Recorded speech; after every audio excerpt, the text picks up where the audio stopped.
Hi guys, subscribe my channel. Please subscribe my channel. జీవితం సప్తస్వర సంగీతం, సమస్యల జలపాతం. ఒక్కోసారి ఉరవళ్ళు పరవళ్లతో పర్వతాల నుంచి క్రిందికి దూకుతూ ఉంటుంది.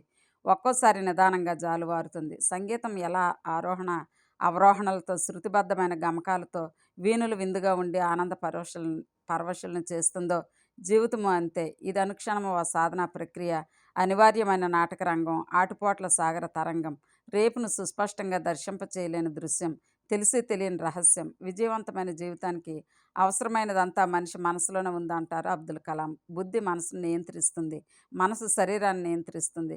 సమస్య వెనుక సమాధానం, దుఃఖం వెనుక కష్టం, కష్టం వెనుక అవకాశం ఖచ్చితంగా ఉంటాయన్న సత్యం గ్రహించే బుద్ధి మనిషికి ఎనలేని ఆత్మస్థైర్యాన్ని ఇస్తుంది, శిఖరాగ్రాన కూర్చోబెడుతుంది. అత్యంత క్లిష్టమైన అజ్ఞాతవాస కాలాన్ని గడపవలసి వచ్చినప్పుడు విజ్ఞతతో చాతుర్యంతో ఆ సమస్యను అధిగమించాలి.